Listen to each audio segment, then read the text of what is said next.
بسم اللہ الرحمن الرحیم۔ محترم ناظرین، السلام علیکم ورحمۃ اللہ وبرکاتہ۔ بلعام بن باعورہ کا قصہ۔ جب فرعون ماں اپنے لشکر کے غرق ہو گیا اور مصر فتح ہو کر بنی اسرائیل کے ہاتھ آ گیا، اللہ رب العزت کی طرف سے حضرت موسیٰ علیہ السلام اور بنی اسرائیل کو قوم جبارین سے جہاد کرنے کا حکم ہوا، اور حضرت موسیٰ علیہ السلام مجاہدین کفر و شکن کو لے کر وہاں پہنچے۔ کنعان کی زمین میں مجاہدین کے خیمے استادہ کر دیے اور شہر بلقا پر حملے کا ارادہ کیا۔ قوم جبارین نے جب یہ دیکھا کہ موسیٰ علیہ السلام ماں بنی اسرائیل کے حملہ کرنے والے ہیں، چونکہ ان کو معلوم تھا کہ حضرت موسیٰ علیہ السلام کے مقابلے میں فرعون اور اس کا لشکر شکست کھا گیا اور غرق ہو کر تباہ و برباد ہو گیا، اور ہم ان کا مقابلہ نہیں کر سکتے، اس لیے قوم کے سربراہ اور معزز بزرگ جمع ہو کر بلعام بن باعورہ کے پاس آئے اور کہا، حضرت موسیٰ علیہ السلام بہت تند مزاج ہیں، بڑی قوت اور شوکت و دبدبہ والے آدمی ہیں، بہت بڑا لشکر لے کر ہمارے ملک پر حملہ کرنے والے ہیں، وہ ہم پر غلبہ حاصل کرنا چاہتے ہیں اور ہم کو ہمارے ملک سے نکال دینا چاہتے ہیں۔ آپ سے ہماری یہ التجا ہے کہ آپ دعا کر دیں کہ وہ واپس چلے جائیں اور ہم سے مقابلہ نہ کریں۔ بلعام بن باعورہ نے جواب دیا، ایسا نہیں ہو سکتا، وہ تو میرے ہم مذہب ہیں، جو ان کا دین ہے وہی میرا دین ہے، میں ان کے حق میں بد دعا کیسے کر سکتا ہوں؟ میں جانتا ہوں وہ اللہ تعالیٰ کے نبی ہیں اور ان کی مدد کے لیے اللہ کے فرشتے اور ایمان والے ان کے ساتھ ہیں۔ اگر میں نے بد دعا کر دی تو دنیا اور آخرت میں برباد ہو جاؤں گا، دونوں جہاں میں ذلت و رسوائی ہوگی۔ جب لوگوں نے بہت اصرار کیا تو بلعام نے کہا، اچھا میں رب سے ان کے بارے میں معلوم کر لوں، ان کے لیے بد دعا کرنے کی اجازت ہے یا نہیں۔ حسب معمول بلعام نے استخارہ یا کوئی عمل کیا۔ خواب میں بلعام کو بتایا گیا کہ موسیٰ علیہ السلام اور ان کے کفر شکن مجاہدین کے لیے ہرگز بد دعا نہ کریں۔ بلعام نے استخارہ کے بعد صاف انکار کر دیا کہ مجھے بد دعا کرنے سے سختی سے روک دیا گیا ہے۔ بعض روایات میں آتا ہے کہ شاہ بلقا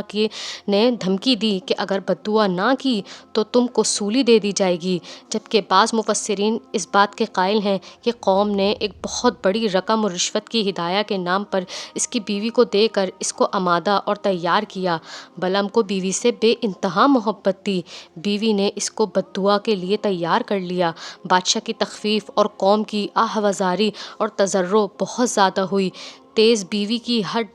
حد سے زیادہ ہوئی، بیوی کی محبت اور مال کی طلب میں بالکل اندھا ہو گیا اور اپنے گدھے پر سوار ہوا مقام حسبان، جہاں مسلمانوں کا لشکر پڑا ہوا تھا، اس کی طرف بد دعا کرنے کے لیے جا رہا تھا تو راستے میں گدھا گر پڑا۔ بلعام اس کو آگے چلانا چاہتا تھا، سواری کے رکنے اور اس کے گرنے سے اس کو کوئی تنبیہ نہ ہوئی تو بحکم قادر مطلق گدھا بولا کہ اے بلعام،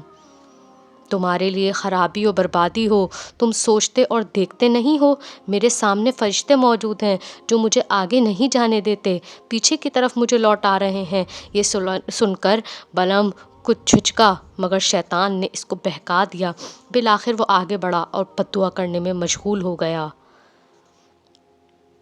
اس وقت قدرت الہیہ کا عجیب و غریب کرشمہ ہوا کہ بلعام بد دعا کے جو الفاظ کلمات حضرت موسیٰ علیہ السلام اور ان کے قوم کے لیے استعمال کرنا چاہتا تھا، وہ سب قوم جبارین ہی کے لیے اس کی زبان سے نکل رہے تھے، اور اپنی قوم کے لیے جو دعائیہ الفاظ بولنا چاہتا تھا وہ سب حضرت موسیٰ علیہ السلام اور ان کے لشکر کے لیے بولنے لگا۔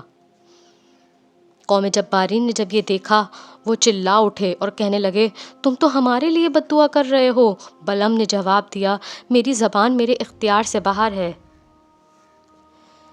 یہ سب جو کچھ میں کر رہا ہوں میں اس کے کہنے پر قادر نہیں ہوں، میں بالکل بے اختیار یہ الفاظ نکل رہے ہیں۔ میں اس بد دعا کرنے کا نتیجہ یہ ہوا کہ بلعام کی زبان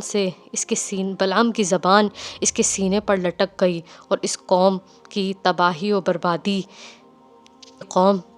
اور بربادی میں مبتلا ہو گئی۔ جب بلعام نے دیکھ لیا کہ میری تو دنیا اور آخرت تباہ ہو گئی تو اس نے اپنی قوم سے کہا، میں ایک حیلہ کرتا ہوں اور ایک مکر و فریب تمہیں بتلاتا ہوں، تم اس کو اختیار کر لو، شاید موسیٰ علیہ السلام اور اس کی قوم پر غالب آ جاؤ۔ بلعام نے اپنی قوم کو موسیٰ علیہ السلام اور ان کے لشکر پر غالب آنے کے لیے ایک چال بتائی۔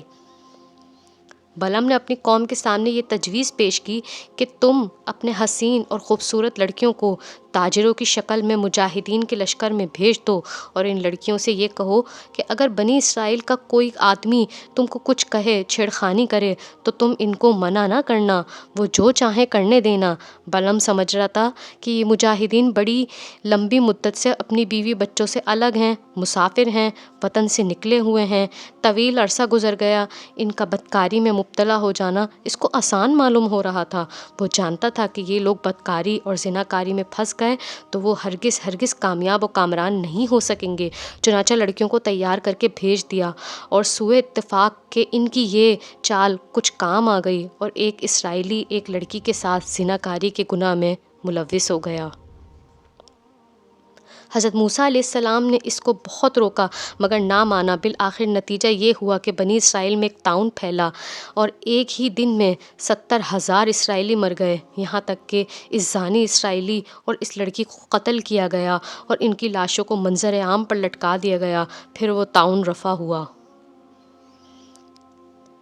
بلعم کی مثال انسان بلکہ ہر جاندار اس دنیا میں زندہ رہنے کے لیے اس کا محتاج ہے کہ اندر کی گرم اور زہریلی ہوا کو باہر پھینکے اور باہر سے سبز و تازہ ہوا کو ناک کے نتنوں اور گلے کے ذریعے اندر لے جائے۔ اس کے بغیر کوئی چارہ نہیں ہے۔ زندگی ہر جاندار کی اس پر موقف ہے، اور اللہ تعالیٰ نے ہوا کی اس آمد و رفت کو ہر جاندار پر اتنا آسان اور سہل کر دیا ہے کہ وہ بلا محنت و مشقت کے اندر آتی ہے اور اندر سے باہر نکلتی ہے۔ قدرتی طور پر یہ سب کچھ ہوتا رہتا ہے، کوئی زور اور طاقت یا کسی اختیاری عمل اس کے لیے ضروری نہیں ہے۔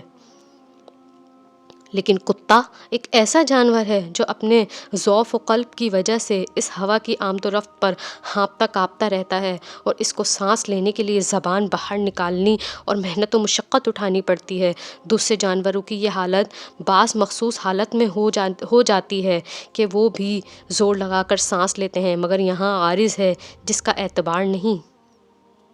اللہ تعالیٰ نے اس آیت میں اس کی مثال یعنی کہ بلعم بن باورہ کی مثال کتے جیسی بیان کی ہے۔ کتے پر حملہ کرو اور اس کو جھڑکو تب بھی زبان نکالتا اور ہلاتا ہے، اور اس کو ایسے ہی چھوڑ دیا جائے، اس کو کچھ نہ کہا جائے تب بھی وہ زبان کو نکالے ہوئے رہتا ہے۔ بس یہی حال بلعم بن باورہ کا بھی ہوا کہ احکام خداوندی کی خلاف ورزی کرنے اور اتباع ہوا کی وجہ سے اس کی زبان سینے پر لٹک گئی، اور وہ بھی کتے کی طرح زبان نکالے ہوئے ہانپتا رہتا تھا۔